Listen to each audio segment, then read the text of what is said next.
Hey, what's up guys? Today I'm bringing you a short video on Battlefield Hardline, and in particular the K10, an absolute monster of a machine gun that you get exclusively to the mechanic class. Now that's what we probably know as, or most of you know as the engineer class from Battlefield 4 and previous Battlefield titles. In this game it's known as the mechanic class, but pretty much everything is the same. One major difference that I would say though, just as a heads up, is you don't really get the heavy equipment that you get in Battlefield 4. So, you know, you get the explosives and stuff, but you're not going to be starting with RPGs, s'mores, straws, stingers, things like that. But one thing that you will be starting with is probably, in my opinion, the best gun on the game.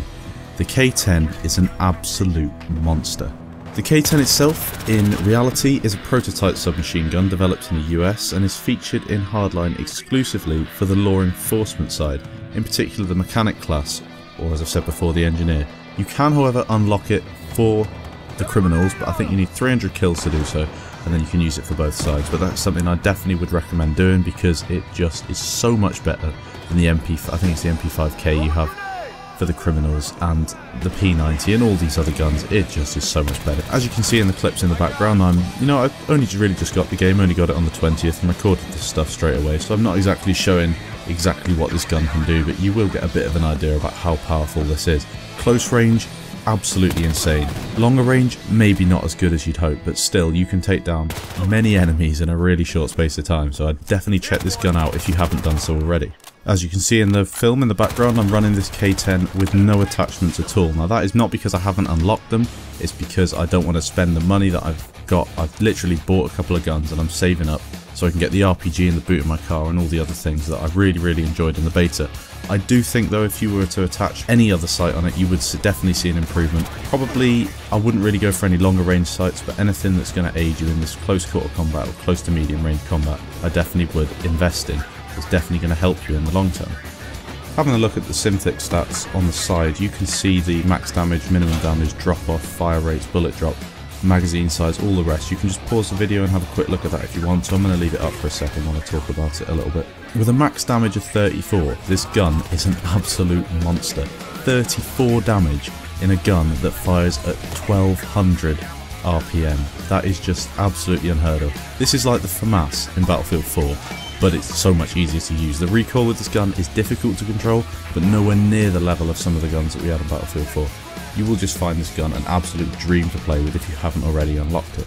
The reload time of this gun is again fantastic. 1.5 seconds if you've got bullets left in the magazine, and 2.23 if your magazine is completely empty. Now this compares to guns such as the MPX, which is a 2.1 second reload with bullets, 2.8 without, and the P90, which has a 2.5 second reload with bullets, or 3 second reload without. Now again, the K10 is just miles ahead of these guns. Half a second is going to, it might not seem much, but really when you're in the close quarter combat against an enemy, that is enough time to drop 2 or 3 enemies half a second, so you really will notice a difference. Especially with a gun with such a high round per minute, it's going to chew through the bullets, so you're going to need that quick reload.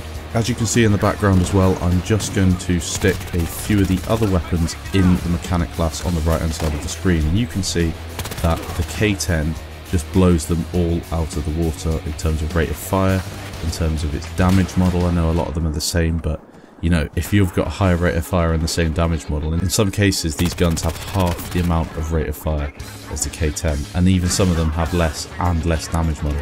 Yeah, you're going to have more accuracy in terms of like the FMG9 or the P90, but if you practice with this gun enough, you won't need the accuracy, because you'll be dropping enemies. Even if you're missing bullets, you'll be taking them down before they even have a chance to shoot back. Now the reason it's not so good at longer ranges is because it has a 30-meter bullet drop off, so you're really going to struggle at anything that's a bit longer distance, especially coming up against an enemy that might be running a sniper or might be running with something that's a little bit more powerful like the M16 or the AKM.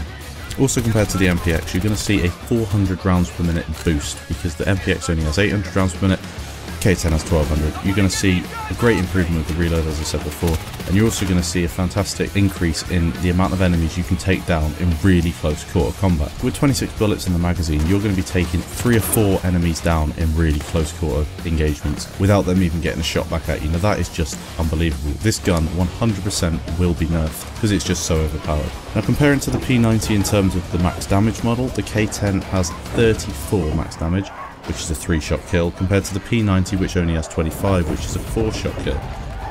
Combine that to the 300 RPM difference between the guns, the K10 just blows it out the water. There's just no comparison at all. A couple of tips that I'd recommend to put into place when you're using this gun is be aggressive with it.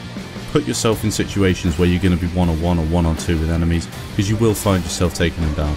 If you can stick to shorter range engagements, that's probably recommended, but again, with a bit of practice, you can actually take enemies down from medium ranges. I wouldn't recommend taking on enemies at long ranges with this gun because the recoil is just too much. The reload time of this gun is a fantastic strong point of it. Just make sure that you either reload straight after a kill, or make sure that you're in a tactical position that you can drop back and reload, because there's no point in taking on a load of enemies if you're just going to run out of bullets and then switch to your secondary, which is not going to be really on the same sort of level as the primaries that they'll be running with. And another tip as well, as I mentioned before, this gun is only available for the cops unless you get 300 kills and unlock it for the criminals as well. That's something I definitely recommend doing, because this gun is just better than any other gun that you're going to see on the mechanic class. Hip firing, close quarter combat, it doesn't get any better than this. Okay then guys, that wraps it up for this video. I really hope you did enjoy it. Please leave a comment down below and tell me what you think of the K10. I think it's the best gun in the game. I think it's the best gun in the game by quite a distance, in fact. As always, thank you guys for watching, and I'll see you guys in the next video.